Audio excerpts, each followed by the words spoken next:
Here's my take. You may not agree with me, but here it is regarding the COVID-19. From what I hear, most people that are dying from it already are messed up. They're already messed up physically. They already have problems.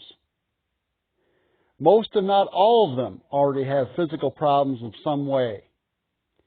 And the flu, another flu, whatever you want to call it, could get them instead of this one. That's my little take. If this doesn't get them, something else might get them. That's how it might be. Now, there are people that are getting tested positive for it. And honestly, if I had a test, I'd probably test positive too. But the point of it is that most people, if you're fairly healthy, are just going to have a mild case. From what I see so far. So,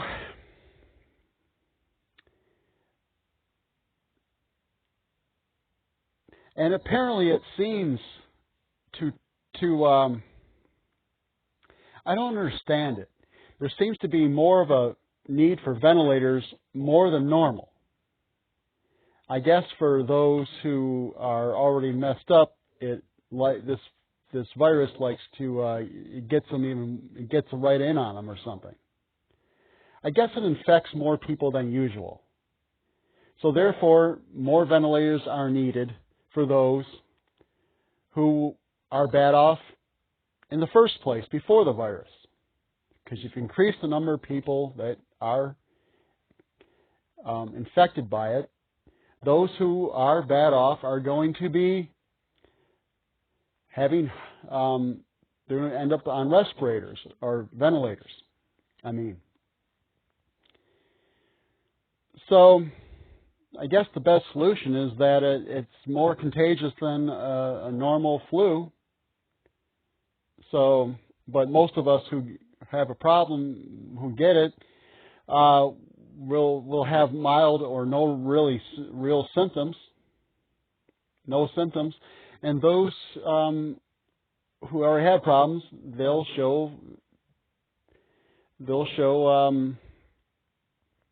have maybe a hard time with it, and they'll need a ventilator.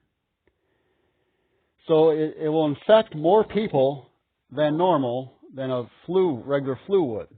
Okay, so therefore there's more ventilators that are needed to handle the greater number of people that end up on ventilators.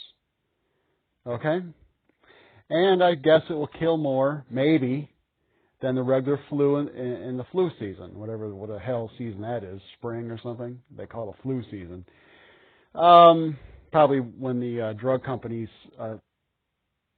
unleash viruses, flu viruses in the spring and maybe late fall. That's the flu season. So anyway, so what it comes down to, they shut down countries over a thing that really doesn't affect most people that bad. Costs trillions of dollars so far. I think a better solution might have been is to say this. Those who already have, this is what the government should have told the people, those who are already messed up physically already and cannot handle much, you need to be quarantined until we get enough ventilators made so that we can cover you if you get sick. And if you get sick because you're irresponsible, or those around you are irresponsible, visiting people who are in a bad physical condition already before the virus, well, it's not on us if you guys do that and we don't have enough ventilators for you yet.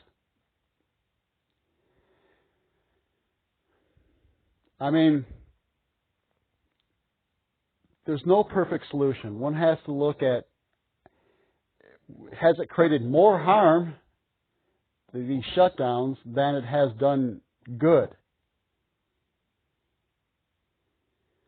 And the information I have so far, it looks like it's, I mean, a lot of problems have resulted because of this. And one thing I don't like is the $2 trillion. I don't like these bailouts at all. It's borrowing money. Like, for example, the United States has, I think, borrowed how many trillions already for this? That's borrowing money.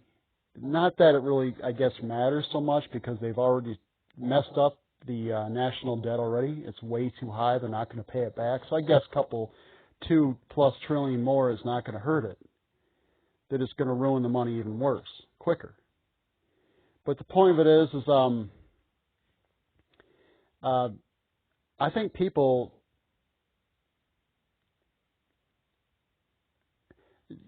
we don't need a system that gets all scared, and then they're probably going to try to get people to take vaccinations for this. And there's a lot of people out there that get sick off vaccinations. Some people cannot take vaccinations because they get sick from them. So if they're going to try to say it's mandatory for whatever reason, these people are going to get severely sick off of vaccination. Probably because the vaccinations are bad in the first place.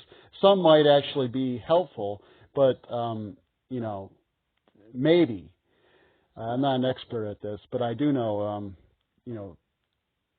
I took some vaccinations when I was a child, and every single damn time that I remember, I got really sick from these damn things, and that was the worst colds I ever had. Were from when I had taken the vaccination to avoid the colds.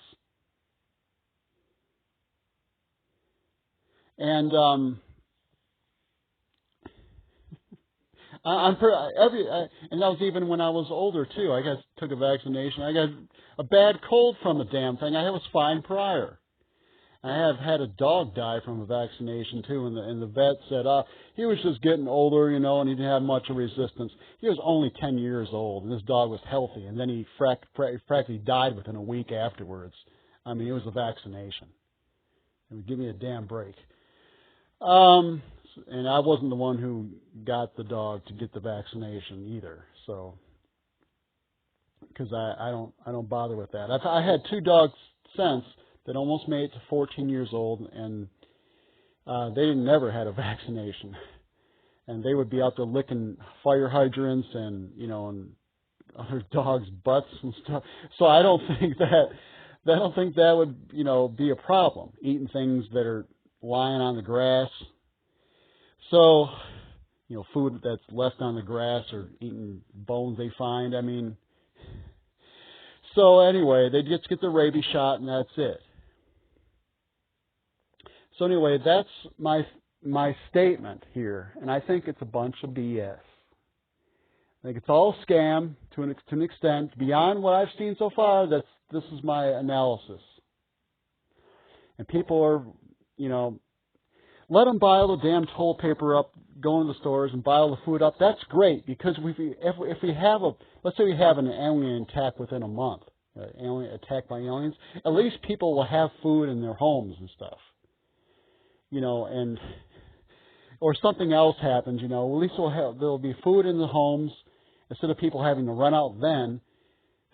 And people might actually have learned something from this. To not just, do what they have done before, have nothing in their homes. Because they might not be able to get it. If they rush out and try to get it, if some disaster occurs. Well, hopefully some people will at least learn something from this, so there'll be less people that are unprepared for a future thing than there was this time. All right, that's the end of the video. I just make these videos for those who wish to listen. I don't have a lot of subscribers that actually listen, but that's okay, because I just say that. All right, thanks.